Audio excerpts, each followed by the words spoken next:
Okay, so this is the Open anyway, so it's kind of irrelevant. And we've got, in terms of the batting order, Ben from Sky is going to open up, then Ian from PLP, Ian from TalkSport, Carl Markham from PA. Haven't had any indication who's on from the BBC or anything like that, so that's it for the Open as it stands. Please use the hand up mechanism or WhatsApp me. But Ben from Sky, you're up first for the first few questions. Lovely. Thank you very much, Jurgen. Good afternoon. This week, the government has said that Premier League clubs should help EFL teams before the government do. And I just wondered what your thoughts on that were. Do you think that's the right way to go about it? And do you think that the Premier League teams should do that, help clubs lower down the football pyramid in this country? Yeah, in general, I think that people in a better position should help people in a lesser good position, 100%. For me, I don't understand the structure 100%. In Germany, the first and the second league is obviously in the same, what is that? Like the DFL in Germany, Bundesliga is Bundesliga 1 and 2. So they are together, so they share the problems if you want. And that maybe makes things sometimes slightly easier. Yeah, it's difficult. I don't think there's a general answer. Yeah, I think people in a better position should help other people, but the position in this moment is for all clubs not really easy. How we all know, I don't know really how the government finds time, honestly, to think about that. I thought they have enough to do with other things, but I get it. I get it 100%. So yes, football should try to help themselves, ourselves, however you would say it. I agree in that 100%.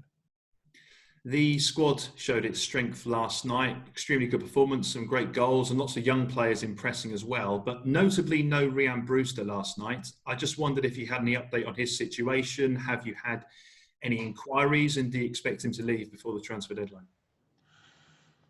Look, should not surprise you. As transfers or these kind of things we don't really speak about. No transfer rumors, no nothing else. So it was on the squad, right? You can make of it what you want. It's nothing really to say about. Otherwise we have to talk constantly about these kind of things, and we don't do that. So yeah, no news. Jurgen, as you know, this is going out on the football show on Sky Sports News, and there's a special guest today, and Ralf Rangnick, a man I know you know very, very well. He is very keenly listening in. He's passed me a question to ask you specifically. He says that they're all missing Naby Keita in Leipzig. He says that the pair of you spoke a lot about him before you signed him, and he wants to know how you've seen Naby's development since you've brought him here to Liverpool to work with you. So Ralf is in the show in this moment, or what? He is. He's listening in right now. So then, yes, Naby is doing really well. Naby is doing really well. For him, it was for some reasons. It was in the beginning, not really in the beginning. The very beginning was really good. So he came in. I didn't speak a lot to him about football. I just wanted to let him do his natural stuff. So that was really good. Then I started coaching him, and then it got worse. So, and that's maybe not the main reason, but then it was a bit unlucky with injuries. So that was the main reason. And Naby had to learn the language, to feel really settled in the squad, and all these kind of things. So yeah, he's doing really well. So we take care of him. Came on last night, played now the first 2 league games, so everything is fine. But from my point of view, maybe I hope you all know Ralf Rangnick, but he is one of the best, if not the best, German coach actually. So he did a lot of good stuff in different clubs. Changed whole clubs in proper football teams, and so nice to have you in England. Yeah, nice. Don't see you, but nice to see you. Yeah. He speaks very highly of you as well, Jurgen. Thank you. Yeah. We met from time to time. We have a similar idea of football, I think. Glad we could bring people together. Ian from Premier League Productions. Ian Irving. 2 questions, please, Ian, if that's okay, from your car. No, you're on mute, Ian. Disaster. We can't hear. If you can unmute. Now? Yes. Loud and clear. Excellent. Hello, Jurgen. I just wondered if you could give us an insight into what it's like facing a Mikel Arteta Arsenal team compared to some of the Arsenal sides you've faced before.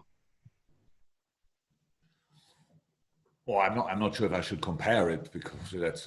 But it's Mikel Arteta. I think showed in a very pretty short period of time that he seems to be an exceptional football manager. Obviously, because the team he sets up now is the structure of the team is absolutely exceptional. You can see the balance between defense and offense is really good. You can see a lot of things which obviously are pretty helpful in football.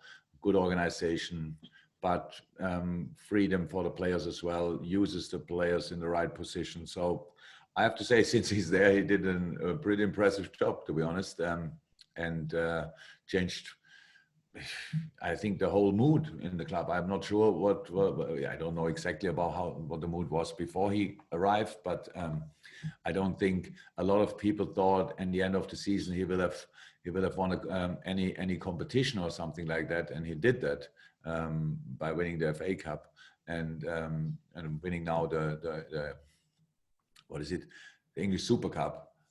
And so that's pretty impressive, I have to say. So it's a tough opponent, 100%. And in terms of this Arsenal side, they seem to be at their best playing against the better teams in the league. Why do you think that is, Jurgen? What is it about this side that the top teams find so difficult? Oh, it's a defensive structure, 100%. So they defend properly, I have to say. So they obviously all the players are involved in their defending. Yeah? So it's like they defend probably in a 5-4-1, which is when you have quality players in the team is for the other team a pretty tricky situation. Then with the speed they have for the counter attack, that makes it that can cause you some trouble, and that's the situation. It's pretty simple. We played them now twice, I know, and in the Super Cup game it was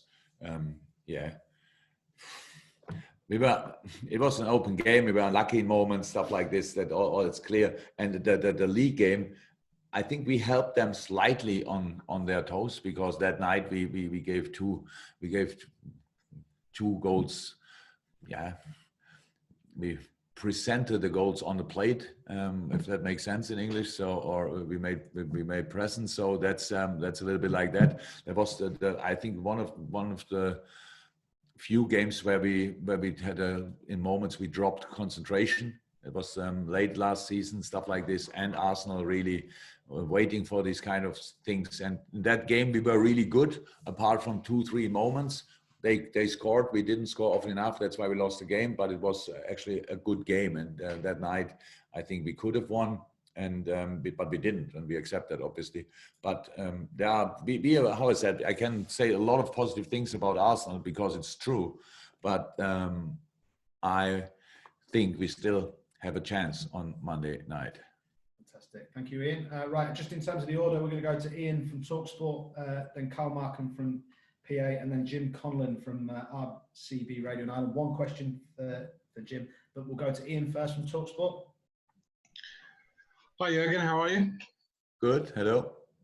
60 matches unbeaten at Anfield, a run stretching back to April 2017. Do you now go into home games not expecting to lose? No. We actually, the only moment when I think from time to time about that number is when somebody asks me about it.